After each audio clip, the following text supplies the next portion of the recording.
about how bullshit it is that Hershey's has the nerve to call their dark chocolate bar special dark? Yeah, that always seemed weird to me. When it's just a shitty dark chocolate bar. Yeah, it's like the lowest quality of dark chocolate. It's the same low quality chocolate, but dark, and they had the nerve to be like, oh, it's our special dark. I mean, to be fair, it is better than like the standard milk chocolate Hershey bar, but not by much. Not compared to other dark chocolates. Right. And it's like, can you call it a special dark if you don't have a base dark? Did Hershey's used to have a base dark and they came up with like a special dark, like new Coke, and then everyone was like, well, the old dark kind of fucking sucks. So. Right. Where does that come from? What's going on here? Why don't they have a special milk? Yeah. Yeah, right? I want some special milk in my mouth. Who doesn't want special milk in their mouth? And well, you know, the other thing too, what's up with like the Hershey Symphony bars? Symphony bars? Yeah, they only come in like the giant, like, I don't know, like 6-inch by 4-inch size. But yeah, I don't know. I think they just have like Symphony milk chocolate and Symphony dark, but I think they're like a higher quality than the regular milk and the special dark. I mean, it's not a high bar to pass. So no, God, Hershey's is fucked. Yeah. God, I was digging through my candy bowl and I noticed that, and it dawned on me like, what is up with that? Yeah. Oh, it really is weird. Welcome to the Breakroom Nachos special podcast. Thanks for joining us this week. Yeah, but that's even more acceptable because we have previous episodes. No, I think we're gonna retroactively rename all of them the Breakroom Nachos special podcast. I like it. Yeah, it's a good one. They're special. I mean, we make dick and fart jokes. So who else on the internet does that? Right? I don't think anybody, at least not to the level that we do. Probably not. No. Anyway, what's going on? Not much. What's up with you? Not a lot. Anything? Not really. I picked up a new game on stream this week. Nice. What game? It's a game called Kenshi. So okay. It's a very unknown game, but suggested to me by a friend. It's an RPG game, and it was a ride and a half playing through that game for the first time. I mean, I haven't finished it. I only played it one time, but like that one stream held so much weird shit that I feel like I got to regale you with the tale of the character I created. All right, let's hear it. So Kenshi takes place in a post-apocalyptic world where everything is like deserts and all the buildings are collapsing and there's just a lot of, bad people running around and stuff like that. So it started with character creation. I decided to go with a character called a skeleton, which is not a skeleton. It is a robot. Okay. And weird. In my character creation, you had options to like change your idle position, right? Like you're just your normal standing pose. Mm-hmm. And one of them was just a squatting position, which was strange. Okay. But then there was a few others. There was one where your just hands were at your side. There was some where your arms were like crossed. There were some where like a lot of the positions just looked really uncomfortable.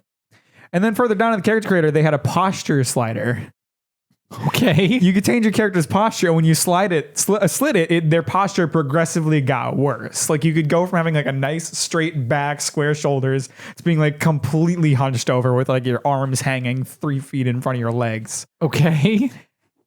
And so like while I was looking at the posture, like looking at how shit the posture is, I was like, I wonder what this squat position will look like when you have terrible posture. Oh gosh. And sure enough, as soon as I slid it over, my character buckled down. His legs were like in the squatting position. Yeah. But his torso was completely bent at like a 45-degree angle into the ground, like into his own crotch. Like, oh God. Okay. Was that even playable that way? Oh yeah. So absolutely, that's what I went with. Okay. So we named my character Beat Bop, the collapsed one. Nice. Based on his robot stature and the fact that his bones are cripplingly broken, apparently. Oh, now, is there any real advantage to playing with a character with horrible posture and or crouch? Not that I can tell. Okay. I think it's just personally like a personal preference thing. Okay. Go ahead. No, you ask me. I was going to ask on the other side, are there any disadvantages to having your character like that? Not that I can tell. I mean, like the character's a robot, so it's like it's not like it's affecting me physically. So yeah, I figure it's a flaw with his creation, you know? Yeah. I just didn't know if maybe like he couldn't jump as high because he was all hunched over or. Nah, doesn't seem to be anything like that. Huh. But so this game is weird. It just kind of dropped me into the world. Okay. No tutorial, no like starting cutscene, no like characters even talking to me, introducing me to the world and establishing my place within it. It just fucking dropped me into a random city in the desert. Huh. So immediately, like, I started trying to figure out what the hell to do in this game. Yeah. I started walking around the town. There was bars, there were shops, there were like guards and just random people. I tried to go to the police station. I asked them if they had any bounties that I could like pursue, like, you know, just become a bounty hunter. I don't know. It seemed like a smart way to start things off. Sure. The guy was basically like, nah, but if you find any criminals, we'll take them. Okay. So that doesn't help much. But then I went to the bar and that guy did have bounties. And so the bounty that I got from that guy told me about a criminal who was in the southern part of the desert past the eye. Okay. I don't know what the fuck that meant. I don't know what the eye is. Right. I'm like a baby in a brand new world. Like, I don't know what the eye is. I can look at my map and see like the southern part of the desert, but like this game doesn't have waypoints. It doesn't have like a quest journal. It doesn't have like markers on the map except for things you've already discovered. So I could see like my city that I was in and a couple cities nearby, but there wasn't anything labeled the eye. Huh. So I started like trying to figure out like any way to do anything. Like I went to the bakery. I tried to get a job at the bakery. I tried to like see if I could talk to the armor smith and get a job as an armorer. Anything. Nothing. Couldn't get anything. Okay. Well, getting a job at the bakery, that would be very fitting for you. Yeah. So I thought that'd be fun. It'd be interesting, you know? Right. So my next step, you know, I'm in a world that is giving me no opportunities. I'm clearly downtrodden. I have no money. My back is horribly broken. So I turned to crime. Okay. I started going around and just trying to steal shit and trying to pick locks and stuff. Okay. I had some success, found a few things here and there, but I couldn't sell any of it because it was all stolen. And like when it's stolen, there's like a chance that the vendors in the town will recognize it. Okay. So finally I was like, I'll pick my prospects up and see what I can find in another town. So my character Beep Bop took his little legs and hoofed it across this great desert to another town entirely. And, you know, it's really funny watching him walk because he's just totally crippled over the entire time. Right. So I got to the next town. And again, I couldn't find anything to do. But what I did eventually see happening, and like, mind you, this is a long time. We're talking like I'm already like 45 minutes into the stream and I found nothing to do. Okay. So eventually, like I started like seeing all the guards running towards the entrance of the town. And it was like, okay, there's some kind of scuffle out here. And I ran out there and there was like some ravagers who came to attack the town and they all got their asses kicked. Okay. So there was a lot of dead guys outside of town, but some of them weren't dead. Some of them were just unconscious. So I stole all the stuff off of one of the guys. I stole his armor. I stole his weapons. I stole like his bandages. He was totally unconscious. I just stole everything off of his body. Yeah. I was like, you know what? He's not using it right now. And then like I went back into town again. I was still trying to find somewhere to sell all this stuff, but I realized that this town had a slave market. Okay. In this post-apocalyptic world, apparently slavery is fine. So Sure. I went back to my unconscious naked friend, picked him up, walked him back into town, and tried to sell him into slavery. Did it work? It didn't work. You can only sell people into slavery if they're like part of your squad, which means they're one of your friends. That's really fucked. Yeah. Who does that? I don't know. So unfortunately, I couldn't sell the naked guy, so I just dropped him on the floor of the slave market and left. And I moved on to the next town. Okay. And this is where things start to get a little more interesting. Things started to shape up from here. Okay. So I went to this next town and I found this like, they were called barracks. It wasn't for like the town's guard though, because they said they count on the police station, but I don't know. It was just like some military force that was in the town. And they had like training dummies you could just use. Like there was there was no reason. They didn't like stop you from using them if you weren't like part of their army or whatever. So I trained up some of my fighting abilities because at this point I had like no skills other than stealing shit. Okay. So I trained up some of my abilities, and then like no one was in the building, so I stole a lot of expensive alcohol and shit. Okay. Stole all of it, and I left. Yeah. And I went to the bar, and I found a fence. Fences are people who will take stolen goods. Okay. So I finally found a way to sell all this stolen stuff. And so I did, and I had some money finally. Wonderful. Awesome. And so now that I had a little money, and I was beginning to, see this pattern of like, okay, every city is basically the same. They all have like the same kind of shops and stuff. They're just in different layouts. There's different NPCs and whatnot, but they all kind of have the same thing going on, which is to say they don't really have anything to offer me. Okay. So I picked a random spot on the map that looked interesting, and I just hoofed it out there. So we're talking like an hour and a half into the stream at this point. Okay. Bebop starts running across the desert, and it didn't go as smoothly as one might expect. Like 8 different people all like came out of nowhere and beat the shit out of me. Oh, to the point that I went unconscious. Oh no. And then it turned out they were slave traders. And so in a strange twist of fate, I was made into a slave. So you got sold into slavery. Yes, and not initially. I just kind of walked with the slavers till I got to the town. Then I got put in a cage. Then I got sold as a slave. But yes, I got sold as a slave. Okay. So here I am as a slave. And at this point in the stream, like I could have reloaded my game to a time before I had become a slave. Just like free myself. But I was like, you know what? I don't know what the fuck to do in this game. And this is something interesting going on. Yeah. So I'm just going to let myself be a slave and see what happens. So eventually my new slave masters come and pick me up, and we start walking across the desert to God knows where, assuming like their home or something. Sure. And eventually we get near this big like prison camp is what it looks like.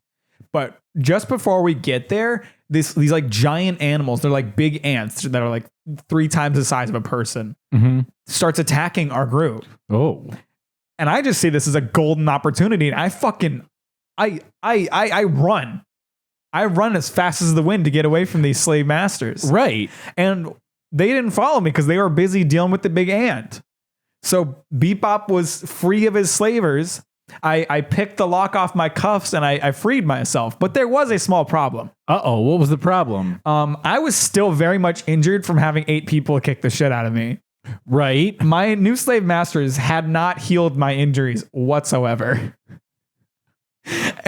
So like my head and chest were like bleeding out slowly, and if left unchecked, I would have just died. Oh, so luckily, like for some reason my inventory did not get confiscated when I became a slave, and luckily I had picked up some bandages, so I tried to heal myself. Turns out robots, you can't really use bandages on a robot. Right? Yeah, that doesn't really work. So I needed to find a repair kit. And luckily for me, nearby was like a traveling group of merchants. So I went up to this group of merchants and I was like, okay, do they have a repair kit? And I didn't have enough money. It was really expensive to get a repair kit. Okay. Much more than bandages, which makes sense. You're buying like equipment and tool, like screwdrivers and shit. But it was really expensive. Luckily, nearby there was carcasses of random animals. So like I went around to these random animals and I picked their carcasses clean, and they had like these teeth that sold really well. Okay. So I sold all their teeth. Bought a repair kit, fixed myself up. The repair kit got used up. It was no longer usable after I'd done all my repairing. And so I was like, I should pick up another one just to be safe. So I looted some more corpses, and I went up to the traveling merchant, and guess who's standing there waiting for me? Your slave owner? My slave owners. Oh, they happened to be nearby, and they kicked the shit out of me again and put me back into slavery. Oh, damn. So I'm here bleeding out again without a repair kit, and they take me into this encampment. It's like a mining camp where they put slaves to work just mining. And at this point I'm commenting on their inefficient big business practices. Like in this camp, they don't, like, I was a robot, so like food wasn't a problem for me, but all the other slaves were starving. I was slowly bleeding out. Yeah. I'm sitting here like, of course these guys need to buy new slaves all the time. They're just letting their current slaves die. Yeah. So I spent a little bit of time mining for them, and then they put me in a cage with a bunch of other slaves, and I was just kind of sitting there for like a long time. Like I wasn't doing any work for a while. and the cage was too hard for me to pick the lock on. So I was just stuck there. Damn. And so finally, after it was like half an hour or so of all this stuff happening, I reloaded my game to right before I got taken slave. Okay. And so this time I walked to a different town in a different direction of where the slavers were, and I kept a close eye out for random groups of people who might come and kick the shit out of me. Right. Yeah, that's probably a good idea. I've learned my lesson now. Beep Bop's learned. Yeah. Oh, damn. And so I get to the next town, and it's the same routine. You know, I kind of just wander around trying to find anything to do. Can't find anything. Steal some more shit. I go to the bar again to see if I can find another fence to sell my stuff to. Yeah. And I find this random dude in a bar named Ripley. Ripley turns out was super chill and was just like, yo, I'm kind of lonely. Can I fucking hang out with you for a bit? And I was like, hell yeah. Damn. So Ripley and I started traveling together. Ripley joined my squad. I could sell him into slavery if I wanted to, but I chose not to because I was like, I finally have a friend. Right. In this desert where animals and slavers and everybody's just trying to kick the shit out of me. I finally have a friend. Right. So Ripley and I try to head our way to the next town, and we run across this camp where this random farmer, just pissed off, probably drunk or something, just tried to attack us. Oh, God. And so I was like, oh no, it's Ripley and I are together now. You're not going to win over us. So we just start beating the shit out of this guy. Hell yeah. But turned out he had a dog, and the dog attacked us, and the dog gave him the upper hand. And so we run. We try to run away. Okay. And then another one of those giant ants comes and beats the shit out of the farmer. So we wait for the ant to leave. We walk over to the farmer, still conscious, steal all the shit off him, leave him naked in the desert, and walk away. Oh, jeez. So we make it to another town. Go to the bar. There was a fence. Sold all my stuff. Picked some more locks. Stole some more stuff. You know how it goes. Right. And all of a sudden, $150 just left my pocket. And weird. This random guy who passed by me like said, "Oh, excuse me." And so I was like, "Oh, okay. What the fuck's going on here?" So I talked to this guy. Turns out he pickpocketed me. Okay. Did you kick his ass? Well, not quite. So this guy's name was Red, and I was like, "Well, give me my money back, or I'm going to tell the guards." And he was like, "Fuck you! I don't have any prospects. I don't have anything to lose anyway." Yeah. You know, he was like, "You know, you came out of town. I've been stuck in this town my whole life. You know, you at least have the money to leave. I can't leave. I'm stuck here." And I was like, "Why don't you just hang out with us instead?"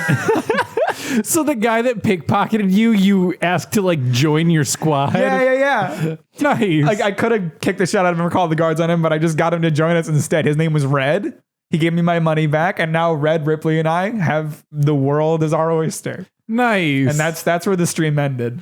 Nice. And I can't wait to play some more because it's like this game's fucking weird.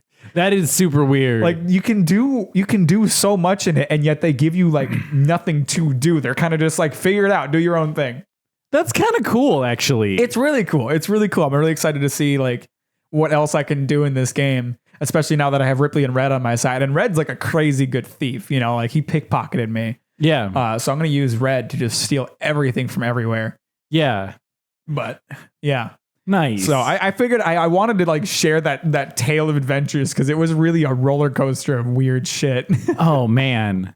Huh.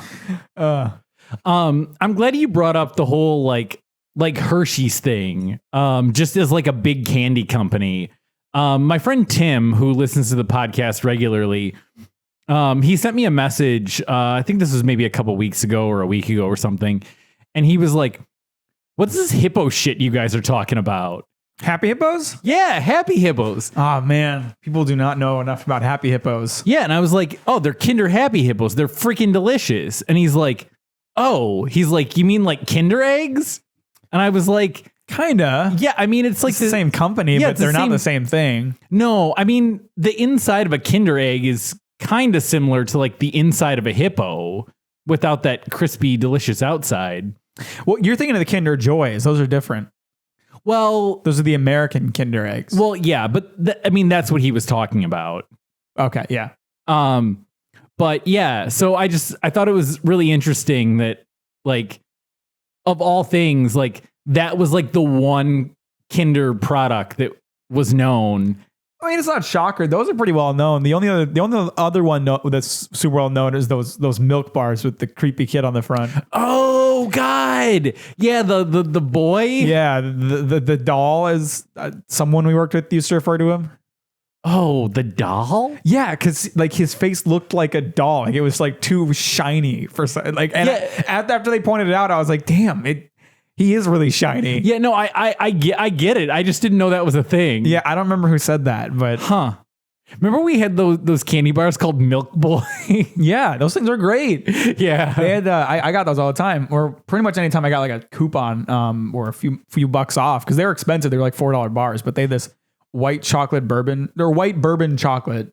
It was super fucking good. Yeah.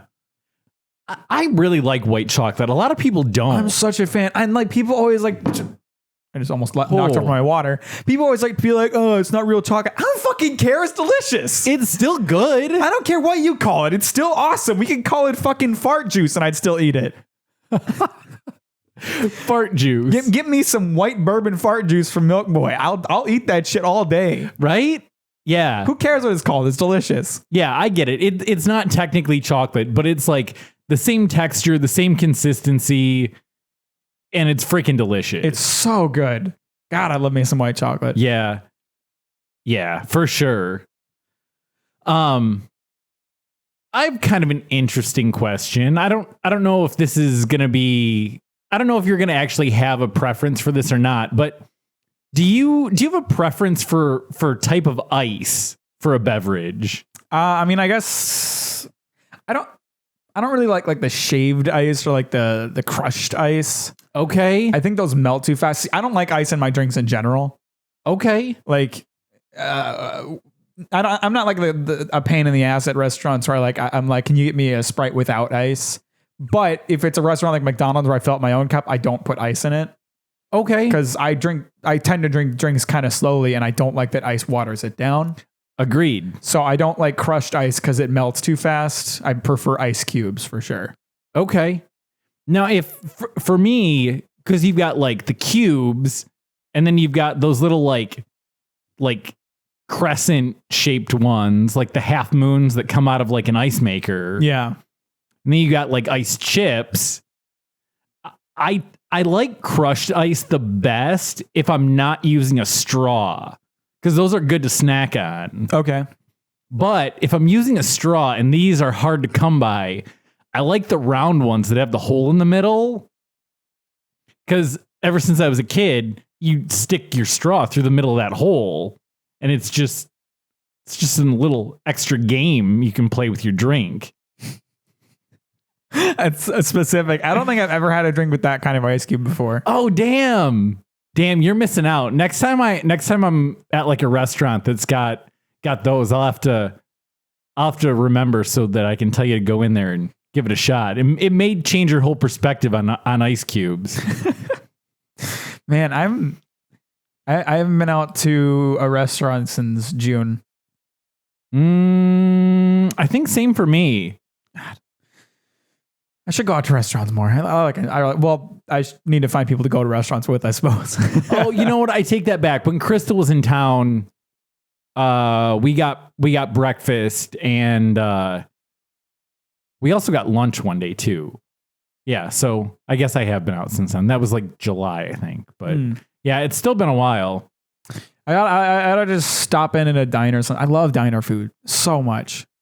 It's like breakfast food. So fucking good. It's like diner pancakes and waffles are a breed above from like the ones you make at home. I don't know what the fuck they do to them. Yep. But they're so good. Even like so good. Like I'll go to restaurants and like, I'm a big fan of that what is it called? The Carbon's golden malted pancake mix that we sold the World Market. That stuff is fantastic. It's amazing. And tons of restaurants use it. But despite that fact, the ones I make at home are still not as good as diner ones. I don't know what it is.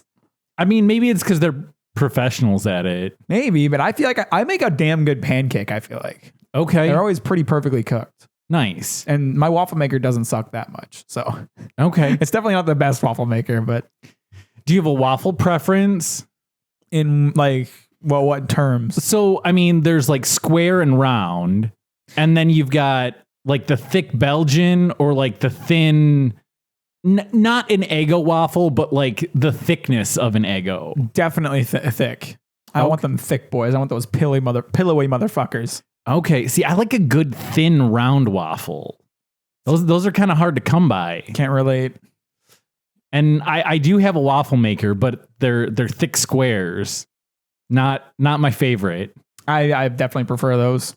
Okay. Are you more of a waffle or a pancake guy? I would say more pancake. Really? Yeah. I'm definitely more waffle. I think like if we're talking just totally plain waffle or pancake, it's definitely waffle every time. But like plain waffle versus like chocolate chip pancakes, because you can't really do chocolate chip waffles. Ooh. You can, but it's really hard. But like chocolate chip pancake versus plain waffle, it's definitely a toss up. But for some reason, like I don't know what it is. Like maybe it's because squares can hold the syrup better. Like I definitely prefer waffles over pancakes. I do like chicken and waffles. That's really good. That's pretty fucking good. And then I have made I made bacon waffles. Oh yeah, where you like crumbled bacon in the batter? No, I just I took my waffle maker and I like really, really lightly cook some bacon, which is pretty much how I like my bacon anyway. I like it all nice and floppy. Me too. Definitely me too.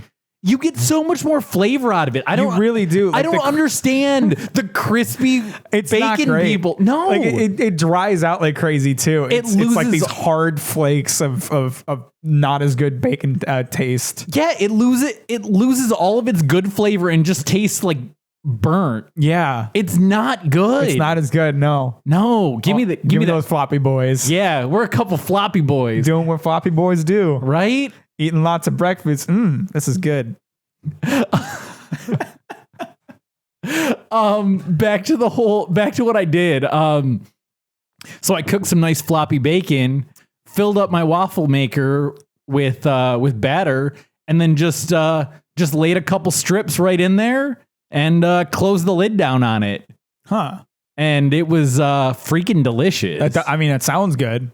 Those foods go together for a reason. Yeah, there's a restaurant in town where you can get either bacon. I don't know if they crumble it or not. You can get either bacon or sausage in your pancakes.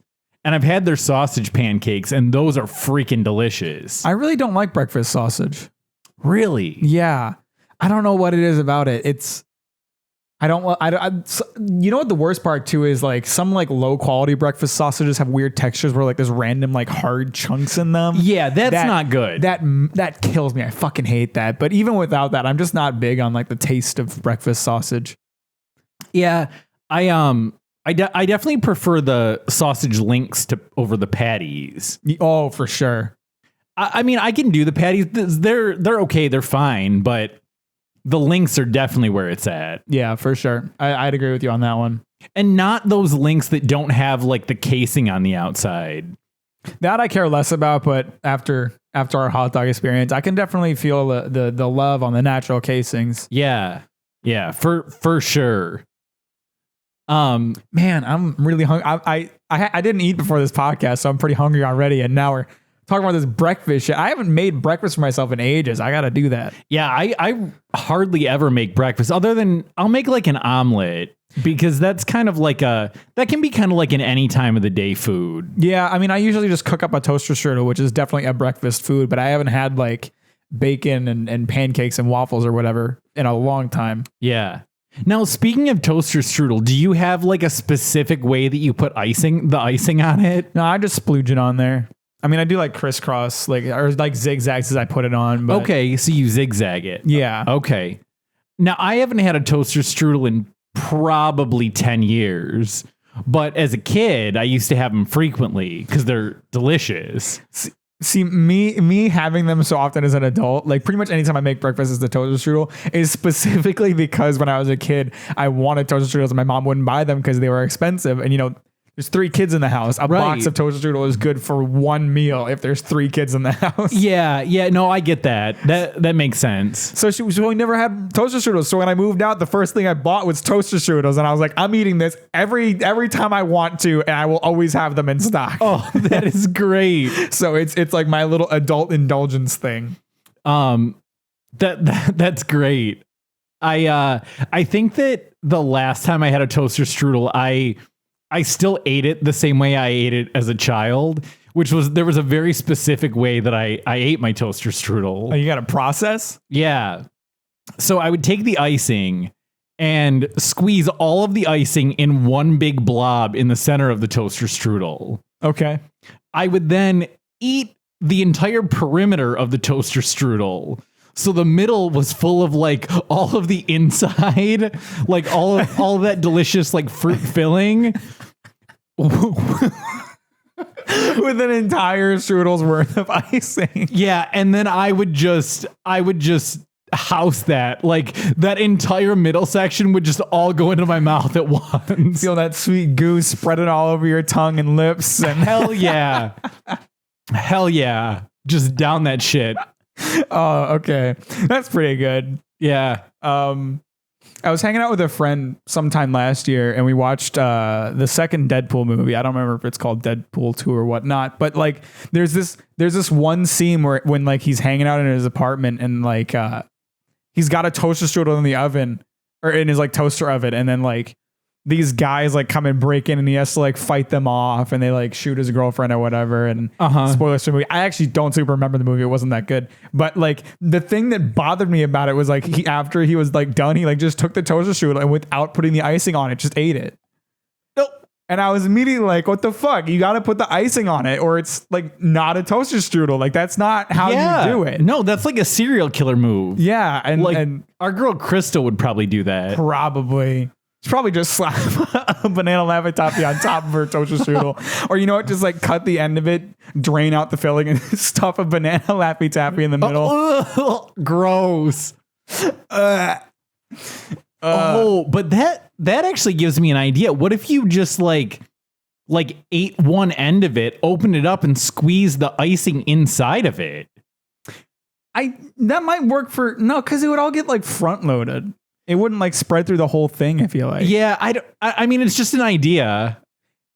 I don't know. That could be a thing. Have you ever had the savory toaster strudels? I've never tried them. I heard they're terrible. Again, I mean, I think it's been since I was like a child or very, very young adult since I've had one. I remember thinking they were okay at the time, but I mean, who knows? My judgment was probably off at that point. It's funny to think how stupid you are when you're a kid.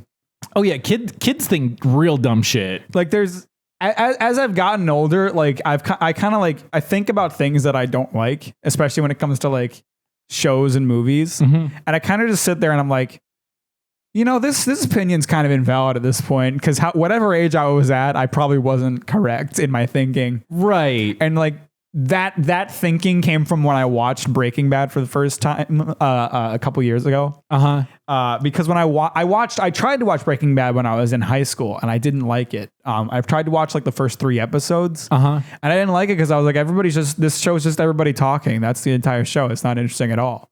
Okay. Now I watched the first few episodes on Breaking Bad and I'm like, oh my God, this set up so much shit. These scenes are so intense. There's so much suspense here and so much stuff getting set up. This is such a good fucking episode. How did I think this was bad? Oh, yeah. And I think specifically to this, like, it's in like episode 3, I think, like, and you're not going to know because you don't watch Breaking Bad or haven't seen it, but Walter's talking with this kid, Crazy 8, who is like, being taken hostage in his business associate's basement. And he's kind of trying to decide whether or not he needs to kill him. And he's having a conversation with this kid. And the whole premise of the conversation is like, give me a reason not to kill you. I don't want to kill you. And like, so it's like this really long conversation throughout the entire episode where like, they're basically talking about like really mundane shit. Like, Crazy 8's like family owns a furniture store that Walter used to visit, and like they have this whole back and forth about like remembering this place and like talking about his life and his interests and all this. And like, you know, it's not like the fucking gunfights and crazy meth lad shit that you expect throughout the rest of the show, but it's like this really important scene now that I watch it again. Yeah. And like it's just like how did I not like this when I was younger? This is so fucking good. Yeah. So after having watched Breaking Bad all the way through, I was basically like, wow, I probably have a lot of other opinions that are super invalid at this point. Yeah. Just because my dumb kid brain thought he knew it was up and it was totally wrong. Yeah. I don't know if you remember this, but since we got on the topic of toaster strudels, one time I sent you a meme that was just like, it was like a picture of like a toaster strudel sitting on like a plate on a bed. And there was just, there was icing like on the sheets. And it was like, my wife's never going to believe that I just dropped my toaster strudel. I don't remember that. That's pretty good though. Yeah, that was a solid meme. The idea of taking a toaster strudel into bed is hilarious too. Yeah, that's a solid breakfast in bed right there. I got kind of a goofy story. Remember our old, I guess we could call him a coworker, but Josh, the wine guy. Yeah.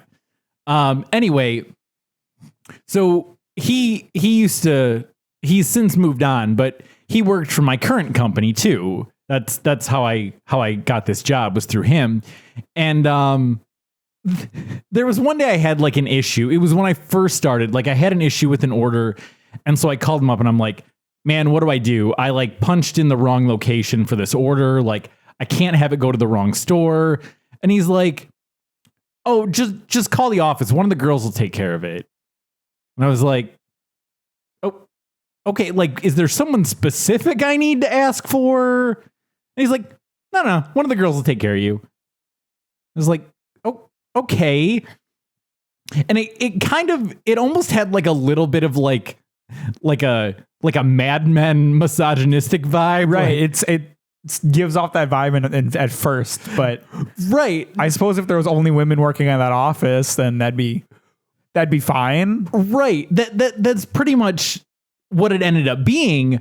But like the next time I had an issue, I asked like one of my coworkers. It was kind of a different situation. I was like, what do I do? And he's like, yeah, just call the office. One of the girls will take care of you.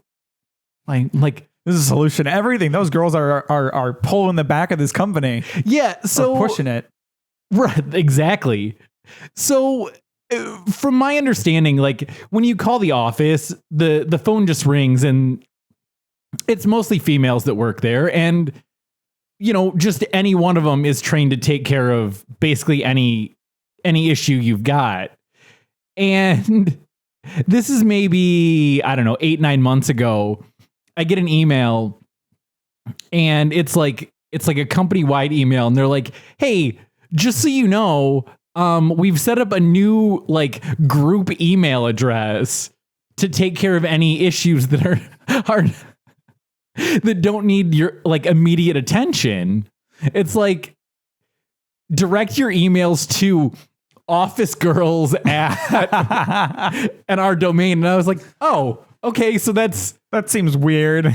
But they own that shit. Like they own that they're the girls, and they just dominate that office. It's pretty cool. If a guy joins the team, do they just like, is he like an honorable girl, like one of the girls? I don't know if he's like an honorary girl or if he's just excluded from all those emails. Maybe they just don't hire men. Maybe not. I don't know. Ain't having any of that shit. Hell no. None of that. Disgusting, worthless men. Ugh. Yeah. Disgusting. Office girls. Isn't that what like Pam and Angela's podcast is called? Something like that? Or Office Ladies? Something like that. Yeah. Actually, now that you mention that. Huh. I think so. Maybe that's where they got the alias from. Maybe. Huh. Yeah, I guess I never thought about that, but I like it. For anyone who doesn't know, we may have talked about this in an earlier episode. The actors who played Pam and Angela on The Office nowadays have a podcast where they talk about like the production and random stories from each episode that aired. I don't know if it's still going. I mean, there's a finite amount of content there, but there is a lot of Office episodes, so who knows? Right. There's another goofy thing that it hasn't happened in a while. I think maybe there was like one person who was like kind of, I don't want to say the instigator because I don't think they did it on purpose. Instigator, I hardly know her. Oh, but bump. So, I mean, it was like, this would happen at least once a week. Someone would send out one of the office girls would send out like a company-wide email that was like, hey, let's welcome this new person to the team, or hey, it's this person's birthday. And it never failed. Everyone would just end up hitting reply all. Oh God, they do that where I work, and it's so annoying because people will send out emails for like every buyer in the entire region. Yes. And then like everybody will hit reply all and be like, nope, don't have it here. And it's like, you fucking moron. Right. Number one, you don't need to respond at all. Right. Number two, you definitely don't need to reply all. Right. Just if you want to say happy birthday or congratulations on having your baby or whatever it is whatever the subject of that is, send it to that person. Don't just send it out to everybody. I don't need to know that it's, I don't want to know that Jeff is congratulating Ben on having a baby. And in that same vein, fuck anybody who invites you to anything via group text. Like they'll send you an invite to their fucking barbecue and they'll have like 40 people on that group text. Yeah. Go to hell. Yeah. I understand what you're trying to do. I respect it. And like, I want to believe that everybody's smart enough to just reply to you individually, but that's not going to happen. And I'm going to get like 8 random phone numbers replying to your message. And it's really fucking annoying. Absolutely. You're holding the barbecue, put in the effort of sending each of us a text. I don't give a shit. I had to think about it for a second. I've been in that situation a couple times, and that's super annoying. But I also have a few like group texts or group chats or group snaps where like we all frequently talk to each other. Like we have like a group conversation. So I was thinking initially like that type of situation. No, that's fine. I'm in group text. I mean, my Discord is basically one big group text with like 50 different people. Right. So if it's a situation like that where, you're inviting someone like that would be fine. But if you're just initiating a brand new group just to send out an invite. Yeah, that's with a bunch of people that the other people might not know. No, just go to hell. Yeah. Go straight to hell. Exactly. You talking about like email shit reminded me of this one email we got at World Market one time that just fucking killed me. Okay. I don't know what store this was from, but this was an email that got sent out to like our boss, our boss's boss, our boss's boss's boss. Like there was a lot of people on this email. No. And this person, I don't know what happened here. The email just said, hey, I popoko poo poo polu I. What? That was the entire email. I can show it to you right now. It said, hey, I POPOKKOPPOOOPOLOO. And then on the next line, just the letter I. That was the entire email. God. Like someone really fucked up when they sent that email. That was definitely not intentional. Yeah. Oh gosh. This was right. This was getting very close to the end of when I worked at World Market, and I really didn't care about anything that happened there. You might have still been there. But our old manager, Carissa, we got an email to the store from like Carissa's personal email, like after she had already left. And I don't even know if it had a subject or it had like some sort of weird subject. And I was like, oh, clearly this is like a virus. Like, I do remember this. And, of course I was like, well, fuck it. I'm going to open it. I want to see what this is. And it was just like some like absurd link with like, like random characters in it and shit like that. I think I might have even clicked on the link just for the hell of it. It's not your computer. Who cares? Yeah, exactly. Hoping to get a virus. Like when I tried to break the computer. Nice. With the paperclip. There's this guy on YouTube, Joel from, I forget what his channel name is. Vine Sauce, that's it. Not Vsauce. They're different channels. But Okay. he does this great series of videos. It's effectively a speed run. He from what I know, he's done this with like every iteration of like Windows, but I've only seen it for like Windows XP. He'll like boot up like a virtual version of the operating system and try intentionally to download as many viruses he can until his computer crashes in as short a time as possible. Nice. It's like every random pop-up, every plugin that tries to install itself, everything. He just downloads all of it until the computer breaks. Oh God. It's fucking funny. Remember when Carissa gave herself a virus on her home computer? Did you hear about that? No, I don't think so. Yeah, she got stuck in a tornado. I think she clicked on a pop-up and then they just kept like, she just couldn't get rid of them and like couldn't shut down her computer and just turned it off and then like turned it back on and it was more. Yeah. Oh, yeah. God. So classic Carissa. Very classic Carissa. I just want to, as a little side note, I got a comment on my Berserk video just now, correcting my pronunciation of a certain word, and they're incorrect on how to pronounce that word. So, really, yeah. So the word is behelit, which is one of the things in Berserk, and they're correcting me to Beilet, and that's just not right. Like the original Japanese is beherito, so it's behelit. It's not Beilet. That's just wrong. Oh, so I'm gonna. I love that. I love when people correct you on shit and they're wrong about it. Yeah. Yeah. Oof. It's funny shit. I've thought of a story recently about our old boy Marco. And Crystal would remember this. I don't know. Marco was talking about this like rock that he found that he was like carrying it around, and he was like, I think I remember this. He was like, this rock, it's like, I feel like a really special connection to it. Like, yeah. Sometimes it's like rocks are my friends. And Crystal and I like kind of laughed at him about it, you know, because, you know, it's coming from Marco. Yeah. And then like later that day, I was taking Lily out for a walk, and along the sidewalk, there was like a drain. And they had the drain was all covered. They had covered it up with a bunch of rocks. And so I just like took a picture of it and sent it, I think probably to all of you. And I was like, look at how many friends I have. And Marco was like, that's like really mean. Like I have like a special connection with this rock.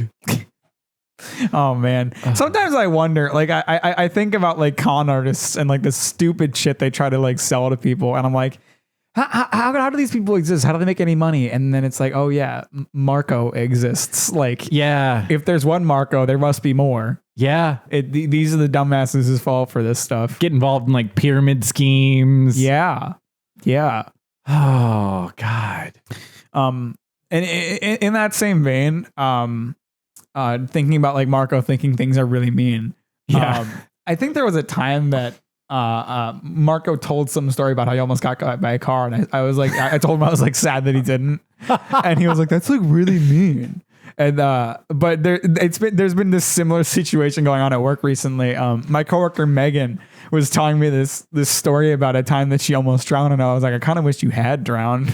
Oh man, did she hide your toolbox? No, but like so a little while went by, and like this was just like a passing thing for me. I didn't even think about it. Yeah. And so like she started, we would like, you know, do our like teasing each other in front of our other employees, and like they made a comment about how mean to each other we are, and she kept saying like, it's like she'd be like, I have this thing in my back pocket I can use to get him fired if I ever really want to. And I was like, what are you talking about? No, you don't. And she was like, what about the time you told me you thought it'd be funny if I drowned? And I was like, I don't remember that. I think you're making that up. Yeah, that sounds like something you're making up. That doesn't sound real. And she'd be like, nope, you did say it. And I was like, well, it's your word against mine. So, you know, who's really to say? But then eventually, clearly, I did remember. I did, in fact, say that. I thought it'd be funny if she died.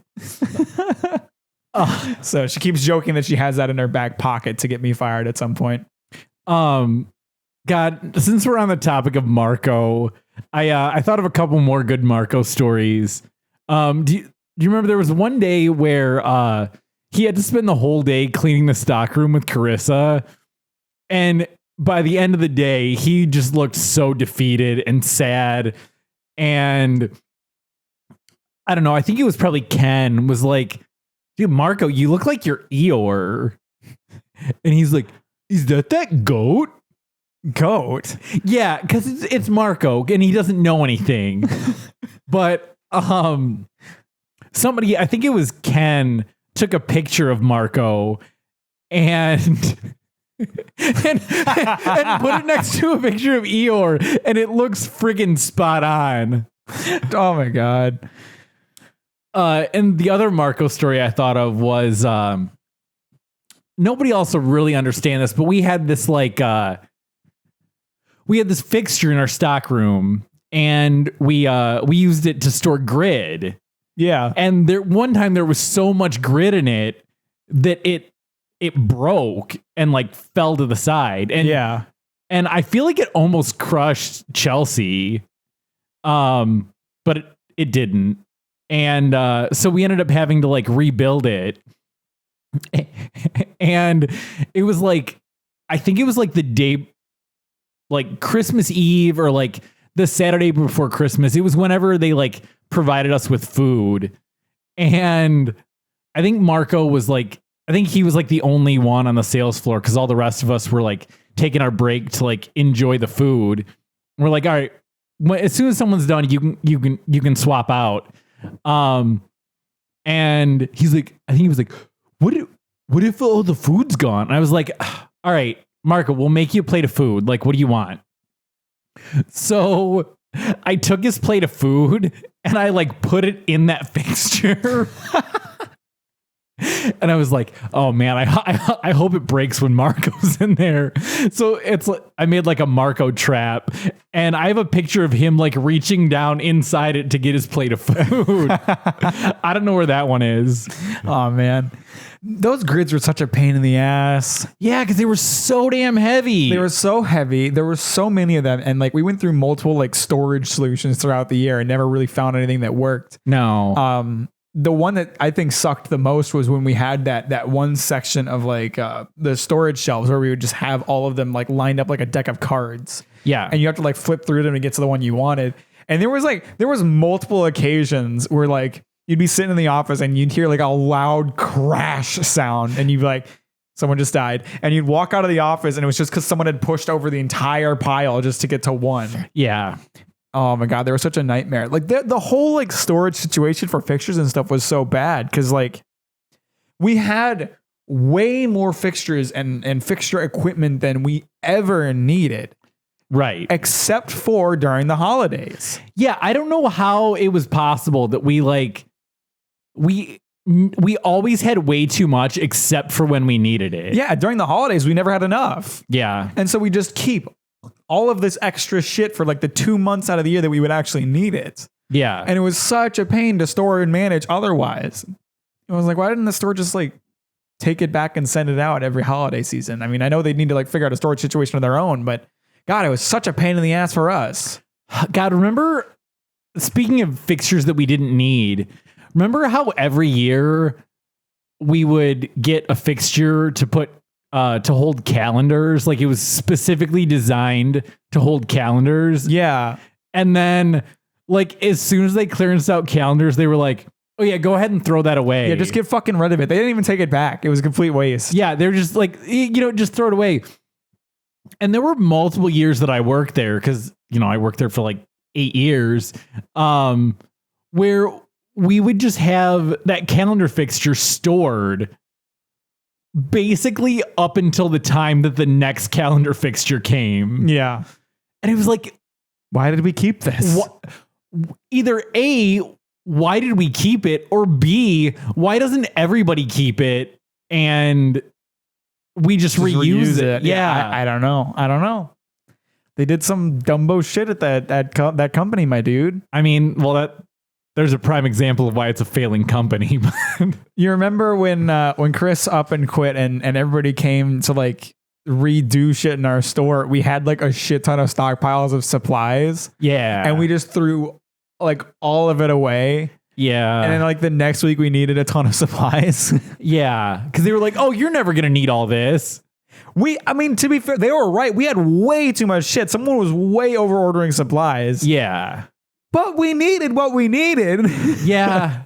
Couldn't throw away all of it. Right. Oh, did I ever tell you that Carissa got drunk at work on her last day? I think I heard about it because I wasn't there the day she left. Well, no, you definitely told me about this. I mean, I don't know if she was actually drunk because, I mean, she was basically always drunk. Yeah. But she like came in and she grabbed like, it was because we were getting close to Christmas and we had already had like our Christmas stuff out yet. And I think it was like one of those non-paper cups, which for those of you who don't know, it's like a ceramic coffee mug that looks like a Starbucks cup and it's got like a silicone lid on it. I think it said like Merry Elfing Christmas or something like that. And she loved that. Oh, well, because she was effectively a wine mom. Yeah. Just without the mom part. Yeah. And she like took one of those and just filled it up with like that like pre-made margarita and just kept like refilling it for like the 3 hours that she was there before she just dipped out. She sent an email that was like, hey, I'm quitting today effective at like 2:00. And that was it. Oh man. Those are interesting times. Yeah. Yeah, for sure. She was that whole time period was just really interesting. It was really good when it like first started and we didn't have like anybody like telling us what to do. Yeah, that was awesome. We were understaffed, but we could also just do whatever we wanted. Yeah. But then they started sending people from other stores and they kept telling us about how we were doing things wrong. And it's like, well, clearly there's no right way because everybody from every store is telling us a different fucking thing. Ugh. And fucking Stacy decided like, oh, I'm gonna redo your rain check system to like get it more in line with how everybody else does it, and it was terrible. Our system was so much better, so much better. God, Stacy can eat my ass. Absolutely. God, she came up as a LinkedIn suggestion for me. Yeah, you sent me that. Yeah. Okay. Yeah, I thought I did, but I was like, fuck no. One time, Steve came up. Mad Steve or DM Steve? DM Steve. Okay. And I was like, fuck no, I'm not connecting with him. He can also eat my ass. God. Oh God. Him in those fucking Friday photos. Oh, see. Oh my God. So for anyone who doesn't know, I mean, why would you know? Our old district manager would like send out a list of like random places that he wanted pictures taken of throughout the store every week, and you'd have to like take pictures. And then like one of the other general managers from a different store, it was like his job to like look at the pictures and find nitpicks. Yeah. And the stuff they would find were just so fucking dumb. Yeah. So fucking dumb. Like I was the furniture department head, and so we would take a picture of our dining section, and he would pick out like certain chairs that were or were not supposed to be there and like what location they were supposed to be in. And I would literally like photocopy our schematic and be like, show me that it's not supposed to be there because it is supposed to be there. Right. And then he'd be sending like a response like, oh, my bad. Yeah, it is supposed to be there. It's like, dude, yeah. Yeah. Or we'd end up with that situation like we had talked about before where like our store in particular would have like extra of a certain chair because we couldn't sell it, but you have to have it on display somewhere or else no one's ever going to buy it. Yeah. And they'd be like, why is that chair there? That doesn't belong there. Well, yeah, it also maybe if it's sold, it wouldn't be there. Yeah. Well, it doesn't belong anywhere. So where do you suggest we put it? Oh my God. So annoying. Yeah. So at least like Steve was at least pretty understanding about like the stuff that like stuff like that, like furniture that we still had that didn't have a place. He at least understood that like it needed to go somewhere. Fucking Jeff, like the guy before him, used to be like, I don't find somewhere else for it. It's not supposed to be here. And it's like, where do you want me to put it? It's not supposed to be anywhere. Right. I still have 5 of these fucking wicker chairs in the stock room. Where do you want me to put them? Oh, those goddamn wicker chairs. Yeah, Jesus. Tim's rocking chair. Yeah. Oh, the Whitmore? Was that what it was called? The Whitmore. Damn.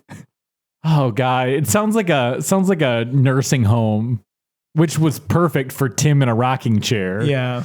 Oh, that dude. God, I keep thinking about how long it's been since I've been to World Market, but then every time I think about going, I'm like, oh, I'm busy with other shit. Yeah. But I miss those lads. Speaking of Friday photos, like I really, really hated our DM Steve. I know you did. And he ended up, it was like after I put in my 2 weeks, it was like the week before I was gonna be done there, he got fired. And I thought that was the greatest thing in the world. And I was like, you know what? On Friday, I didn't actually do it, but I was like, on Friday, I should send him a picture of my balls and be like, here's your Friday photo, Steve. Oh. Yeah. I mean, it was mutual at least. He didn't like you either. No, I know. I mean, he loved me, so I didn't have nearly as much of a problem with him, but he really did not like you. Yeah, but I remember after he got fired, Tom was like, do you still want to quit? He's like, you want to stay now? And I was like, nah, I already got another job. I got to go. Yeah. Yeah, because all the shitty things Tom was having to do was also like related to Steve. Yeah. God, it had to become so much better to work there after Steve was gone. I can't imagine it was good anyway. I mean, they got Jeff back. Yeah, but in comparison, like overall, I think Jeff was probably easier to work for. You know, who knows? Jeff was an odd guy. Jeff was an odd individual in a lot of ways. We talked about it before, but like one of those things that really threw me off was the way that he like would delegate work to you. Like, you know, he'd point out an issue with the store and you'd like prompt him with like, well, what do I do to fix it? And he'd basically clap back with like, that's not, you guys take care of that. That's not my field. You guys take care of the solution. I just point out the problems. Yeah. But then at other times he'd come in and he'd be like, oh, your rug wall's looking right. I'm gonna hang up a bunch of fucking rugs. It's like, yeah. Jeff, you get paid like $150,000 a year and you're out here hanging up fucking rattan rugs or whatever it is. Yeah. I wouldn't do that. Well, remember when Carissa wasn't there, he would come to visit and he would just like downstock gourmet and then leave. Yeah. I mean, he was fine when Carissa wasn't around. Tim was right. Like he was finding any reason to fire Carissa. Like, absolutely. When Carissa was around, every small problem was a major problem. But as soon as she was gone, he chilled out and so much was like, that's not an issue. Don't worry about it. Yeah. The way that Jeff treated Carissa was the way that Steve treated me. Oh, for sure. Yeah. I was happy. Well, obviously I was happy that I didn't get fired, but I was happy that I like made it through that situation because he was more or less just trying to clean house of all the supervisors in the district. Oh, absolutely. Because I think he wasn't even DM for a year. I don't think he got a bunch of people to like quit or get fired or whatever. Yeah. Like a bunch of Stacy's people who all like before him, like Jeff was like putting them up as like, these guys are our next general managers. And Steve was like, no, they're fucking not. Yeah. And same like all of George's people too. Yeah. I think like, I mean, I don't remember how many stores were in our district, like, I don't know, 10 or 12 or something like that. And, you know, each one had probably like 4 supervisors and a GM. I think out of those stores in his like less than a year, I think he had like 2 GMs and like 8 supervisors either like quit or get fired. Yeah. So I'm happy that I was one of the survivors. You did it. Yeah. I made it. I outlasted him. Barely. Just under the wire. Yeah. Oof. Yeah. You know, it happens. All right. Well, thank you for listening to the Breakroom Nachos special podcast. We'll be back next week with a very special episode that will be the exact same as every other special episode. Yeah. because they're also very special. Yeah. Breakroom Nachos special podcast. Fuck Ohio.